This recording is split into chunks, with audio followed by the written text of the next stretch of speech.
Hi everyone, welcome back to the Mixology Talk podcast. I'm Chris. And I'm Julia, and we're the folks behind barabove.com. So I'm the cocktail expert, the career bartender, and I also help bars and restaurants improve their cocktail programs. And I run our shop, so that means I'm in charge of working with our factories to make sure they are creating the best quality barware, shipping it to our warehouse, and then eventually getting it into your hands, the hands of the customer. So together we run barabove.com as well as a Craft Cocktail Club Facebook group, and we also co-host this silly podcast. We take it very seriously.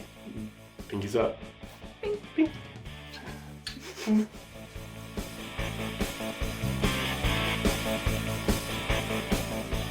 This is episode number 166, and it is currently December 2019, so it's starting to get a little chilly outside. We dressed for the occasion, it's true. So I thought it would be the perfect time for us to discuss warm cocktails for a chilly time of year. Yeah, I, on the other hand, was not very excited. See, I hate hot cocktails. I hate them with a fiery, burning passion, pun intended. And this entire podcast is going to be about me and explaining why I hate hot cocktails. So yeah, I can go ahead and talk about it now. No, we're good. Okay. We're good. So clearly, I talked Chris into this topic, but I acquiesced in letting him rant a little bit. However, he's not allowed to talk about his frustrations without discussing the ways that he can fix them. Boo. So my hope is that everybody else out there who has the same frustrations will hopefully learn a thing or two and maybe not be quite so grumpy about making hot cocktails as this guy is.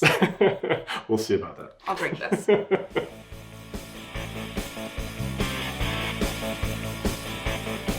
So the first problem, this is kind of the whole start of this whole rant for me, is hot water. First of all, every bar I've ever worked at has not had access to hot water, a coffee machine, anything for heating liquids behind the bar. So every time I got an order, it was me hopping out from behind the bar, going to the coffee station, getting this order. It was just absolutely a nightmare.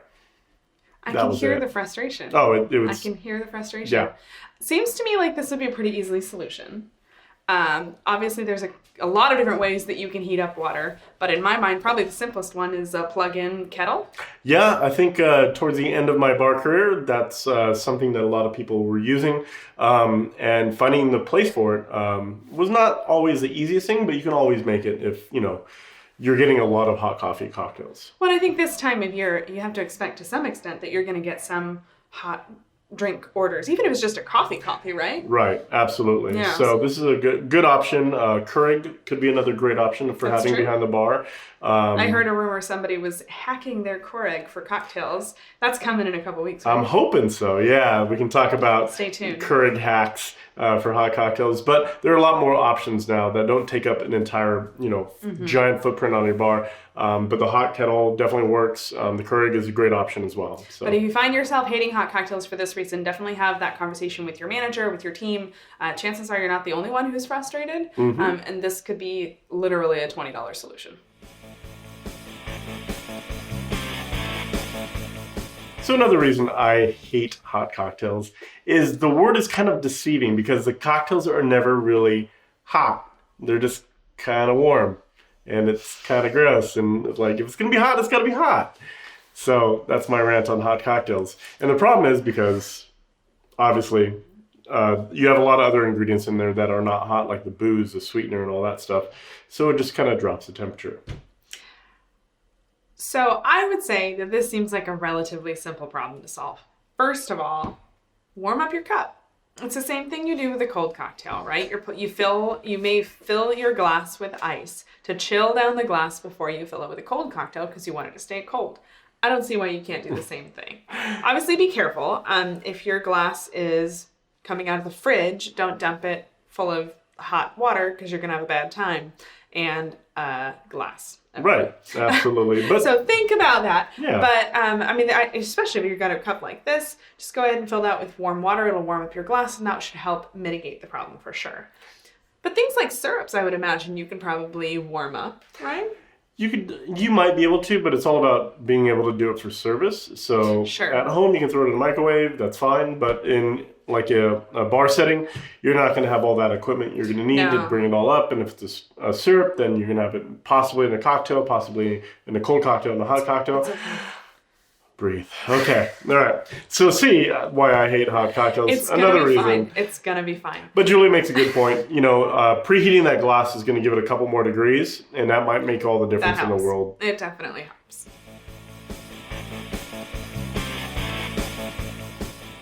So a lot of hot cocktails will have whipped cream as garnish. So this is a whole nother rant I'm about to go on to. Do you see on his face when he says hot cocktails? He's got this like snide, like hot cocktails. Yeah, a little bit. But the whipped cream is a whole other part of this frustrating equation, right? So working in a craft bar, you can't just pull out a little thing of whip it and go to town because that's not fancy enough. So because we only ordered a couple, we only had a couple ordered per night. So sometimes we would just handshake cream in a cocktail shaker and take our Hawthorne Springs out and just whip it until it turns into whipped cream. Does that make sense? That sounds super crafty, but it sounds terrible. It's the worst idea ever. It sounds like the least efficient way to solve this problem. Why do you think I hate this stuff? So I can think of about a dozen ways to do whipped cream better than that. No, there's so many ways. I see where Chris is coming from. You're not going to just bust out like a Cool Whip branded, spray can thing, right. Behind service if you have a craft bar and you're trying to sort of keep that up. I get that. But you could always do like an EC whipper is a great choice that a lot of craft bars use for other purposes. So you may even already have them behind your bar. Right. And they look super crafty and fancy. That's a good choice. If you do have a restaurant, another solution would be, if there's a restaurant attached to your bar, another solution would be to ask them to prep just a pastry bag of whipped cream once a night at this time of year. Obviously, probably not in July, but have them just prep that for you. I think that's a perfectly fair request. Yeah, and at the end. That's kind of what we had done. They could make really fancy whipped cream. So they made like a vanilla bean whipped cream or something like that. So they could really make a really beautiful whipped cream. But yeah, you gotta ask for it. Yeah.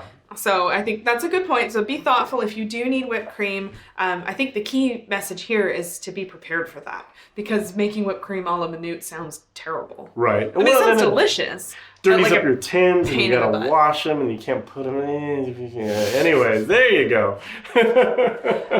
Plan ahead. If you're going to be doing hot cocktails, you're probably going to want whipped cream. So make sure you have some way to do that without getting all angsty like this.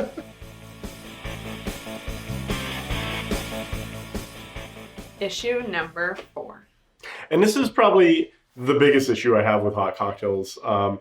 It's probably a silly one, but for me, the balance is completely different. When you heat alcohol, it becomes super volatile, and that's like the dominant flavor you have. It gets pretty aggressive. I'd agree with that. You have maybe a hot chocolate that you spiked with whiskey or something, and suddenly it's like really alcoholic, and you kind of goes right up your nose. It's not a pleasurable experience by any means. Speak for yourself. But it's true. With a hot cocktail, obviously, you're going to have some of that alcohol evaporate, which is where that aroma comes from, which I don't know, but I'm not going to... I personally don't think that the smell of, like, ethanol is nice. Like, I don't really appreciate that. So I definitely see where you come from that regard. And then on the other hand, I think just actually drinking the cocktail itself, often it tastes just a lot more alcoholic. Yeah, it does. So what's your solution for that? So for me, I always dialed back the alcohol. If it was a two ounce cocktail, I would dial it down to about 1.25 ounces to start off with and just kind of figure out, all right, is this good? Is this balanced a little bit more? Am I tasting a little less boozy, less sharp on the palate? So I would just dial back the alcohol almost 50% Wow. for the most part. Okay. Did you ever have a problem with your customers expecting a higher alcohol content? Not really, because like I said, tastes. that volatility, it's the first thing that you smell, it's the first thing you taste. It really kind of permeates, so you don't need a full 2 ounce pour. Got it. So I never had any complaints dialing it back. So the key here is just going to be, I think, probably a little bit of experimentation. Right. But that's a really good place to start from, although it's a terrible fraction. If you're doing 1.25 ounces to every 2, then basically just take your alcohol and multiply it by 5/8. Right, absolutely. But another thing we talked about is make your hot drink first and then just slowly start adding alcohol to it till you get to the point where you're like, that's pretty good. I like that. It's not aggressive. It's fairly balanced. I think we'll go with that. Yeah, and if you're behind the bar, you probably can't taste like crazy, but do your best. And Absolutely. This might just require a little bit of tasting, a little bit of experimentation. Right, and this is something you do before you put it on a cocktail menu. Right. Like really formulate all your hot drinks before you go into the season. So like in the fall, like, all right, we're gonna have a Keoki coffee on the menu. Let's figure out what our recipe is gonna be for that, and just kind of work through them. I think that's a really good point. I mean, because this requires a little bit of experimentation, all the more reason to not be doing a la minute during service. You probably also don't want your customers seeing you taking a whole bunch of tastes. Even if you're doing the straw tasting, they're gonna be like, "There's nothing left." That's my drink, man. Wait a minute. but yeah, just once again. Prepare in advance, and I think that seems to be a message that's coming through loud and clear here. Is just be prepared, figure out your recipes, do the tasting in advance, and then when those orders come along, you'll be ready for that, and you'll know what makes a balanced drink. Yep. So the last point, the last rant I have, isn't really that big of a deal because there's not a ton of hot cocktails that use citrus. But the hot toddy, for example, comes to mind. Mm-hmm. When you heat citrus juice, it gets a little bit different. Yeah, I mean, I would say the flavor comes through more. Right. The tartness comes through more. It's different. A little bit of I don't know how to bitterness. describe it aside from different. Yeah, it gets a little sharper. That's a good word. Yeah. Sharper. But again, that means that this is something that needs to be accounted for in a cocktail. You're probably not going to follow the same 2-1-1 recipe you're going to be using for a cold cocktail, and that's okay. This is something that you're going to want to plan ahead for. Yeah, so experiment with this, especially with the hot toddy. A large volume of this is going to be water, but the solutions are pare back on the citrus, and possibly, if it's still kind of sharp, increase your sweetness, because that'll help kind of calm it down a little bit. But once again, there's only a handful of warm cocktails that use citrus, so it's not going to be something you run into quite a bit. Very true. But I mean, this just comes back to the same message as before. Figure out your recipes in advance. Do the work. Just taste, experiment, get that balance right where you want it, and then document it. And then you've done the work for the season. Make sure your team knows what is your hot toddy recipe. Right.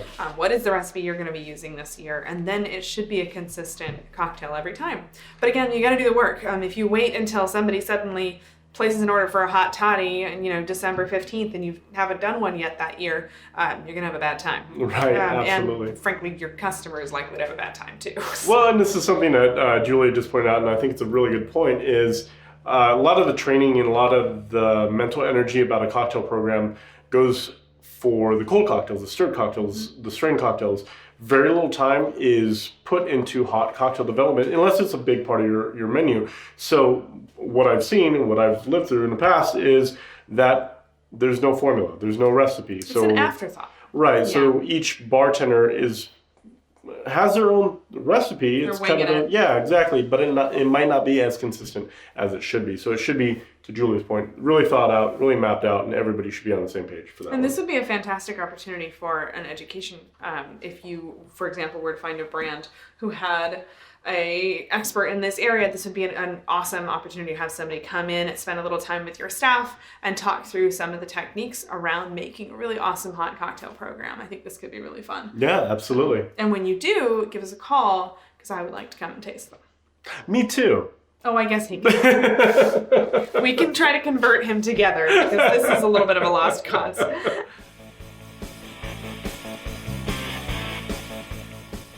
So if you're struggling to make hot cocktails at your bar or at home, I hope some of this advice was helpful. I wish I would have known some of these tips and tricks and pieces of equipment earlier in my career. I think this podcast would be very different had that happened. So are you converted? Do you like hot cocktails? Not yet. Jury's still out. But we'll find out at the end of December, right? We'll find out. Actually, speaking of which, Yeah. December, all month long, in our Craft Cocktail Club Facebook group, we are doing hot cocktails. We're going to be making them live the first 3 Fridays of the month. The 4th Friday, if I'm not mistaken, is getting close to the New Year, so we'll be doing something else. But definitely come join us. You can find us at abarabove.com/craftcocktailclub. That'll redirect you straight over to Facebook. You can come join us. You can heckle. Highly recommend the heckling. You can mix with us and make some delicious hot cocktails. We can all make fun of Chris and how much he dislikes hot cocktails. I'm really looking forward to it. I think Well, and definitely, I'd love to hear what your your favorite hot cocktails are. So maybe you can convert me as well. Fingers crossed. Right. So hopefully we'll catch you in the Craft Cocktail Club. Oh, and I should mention, we are also doing a big, huge contest this month, or I should say 12 mini contests, for the 12 Tools of Christmas. So if you join us in that Facebook group, you'll be able to be a part of that. We're going to be doing prizes every day for the 12 days running up to Christmas. So hopefully we'll catch you in time. Definitely come join us. Once again, abarabove.com/craftcocktailclub. Come join us. We'll be mixing. It's going to be a good time. And in the meantime, enjoy those hot cocktails. Yeah. Enjoy the experimentation. Have some fun with it. Yep. Figure out your recipes, and I'm sure that your cocktails will be delicious. Cheers, everyone. Cheers. Welcome to the Mixology Talk Podcast. I get it, but it's not a chihuahua. It's so funny. Ski bomb! What did you say? Yeah. So, the solution. What would be the solution? Let me look it up. All right, let's do the next one. So close. Almost had it. That was going to be the best take of the night.